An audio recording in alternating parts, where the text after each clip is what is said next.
இந்த வீடியோ கைடில் நம்ம CSS பற்றி பார்க்க போகிறோம்.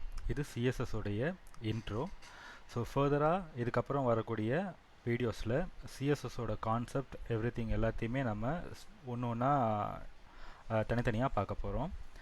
ஸோ CSS பார்க்குறதுக்கு முன்னாடி HTMLோடைய பேசிக் அண்டர்ஸ்டாண்டிங் உங்களுக்கு தெரிஞ்சிருக்கணும். ஸோ உங்களுக்கு HTML ப்ரோக்ராமிங் லாங்குவேஜ் தெரியும்னா இந்த வீடியோ பார்க்குறதுக்கு கண்டினியூ பண்ணுங்கள்.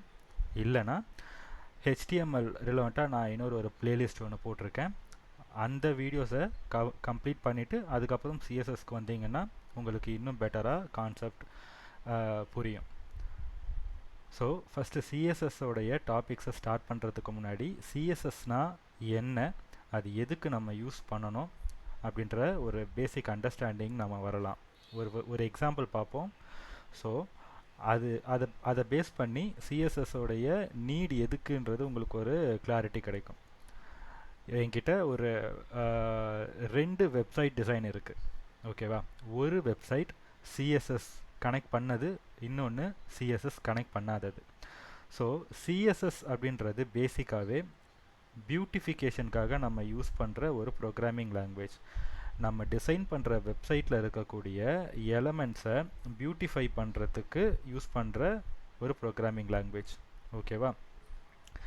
ஸோ இப்போ இந்த வெப்சைட்டோடைய கோட் இது. நான் இதை மினிமைஸ் பண்ணிவிட்டு 2 ப்ரௌசர் விண்டோ காட்டுறேன்.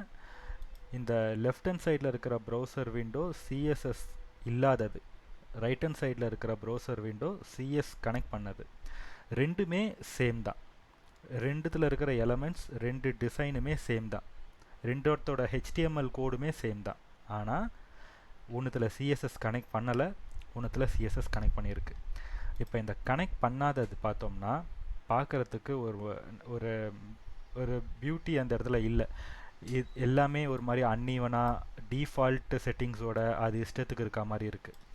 இங்கே மேலே பட்டன்ஸ் நமக்கு இருக்குது, கீழே இமேஜ் வந்து பார்த்தோம்னா மேலே பட்டன் கூட சேர்ந்த மாதிரி ஒரு மாதிரி டச் ஆன மாதிரி இருக்குது. இமேஜோட சைஸும் வந்து ரொம்ப சின்னதாக இருக்குது. அதுக்கு கீழே ஒரு ஹெட்டிங், ஒரு பேராகிராஃப், இங்கே கான்டாக்ட் அஸில் ஒரு ஃபார்ம் விண்டோ ஒன்று இருக்குது. எதுவுமே ஈவனாக, எதுவுமே கரெக்டான ஒரு அலைன்மெண்ட்டில் ஒரு ப்ராப்பராக இல்லை.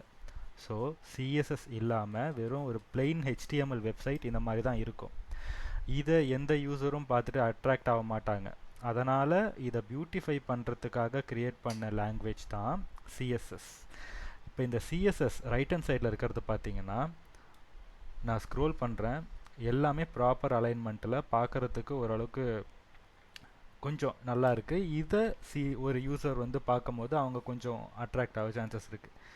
ஸோ இந்த பட்டன் அலைன்மெண்ட்ஸ் எல்லாமே கரெக்டாக சென்டர்டில், இந்த டெக்ஸ்ட் பாக்ஸஸ்லாம் ஓரளவுக்கு இந்த கார்னர் ரேடியஸ்லாம் கொடுத்து, கீழே இருக்கிற இந்த ஃபூட்டர்லாம் ஒரு கிரே கலர் பேக்ரவுண்டில் கொடுத்து, இந்த இமேஜ் வந்து பார்த்தோம்னா கரெக்டாக அதோடைய கண்டெய்னர் ஷேப்பில் இந்த விண்டோ ஃபுல்லாக அழகாக ஃபில் ஆகிருக்கு.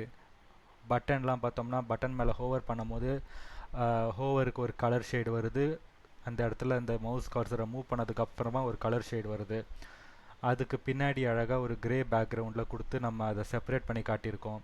ஒரு பட்டனுக்கும் இன்னொரு பட்டனுக்கும் நடுவில் இருக்கிற இந்த கேப்ஸ் ஃபில் பண்ணியிருக்கிறது.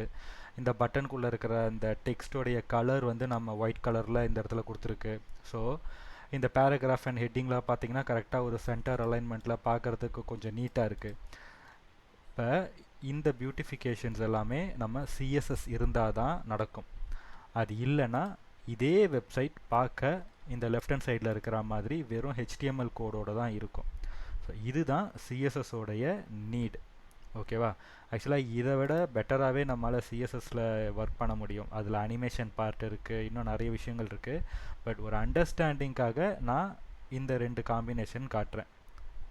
இப்போ இதுக்கப்புறம் CSSனால் என்னன்னு உங்களுக்கு புரிஞ்சிருக்கும். CSSல இப்போ இதை நம்ம எப்படி பண்ணலாம், இந்த பியூட்டிஃபிகேஷன் பண்ணுறதுக்கான பேசிக் ஸ்டெப்ஸ் என்ன, அப்படியே அதிலேருந்து அட்வான்ஸ் லெவல் வரைக்கும் நம்ம எப்படி போகலான்றது ஸ்டெப் பை ஸ்டெப் அடுத்தடுத்த வீடியோஸில் பாருங்கள்.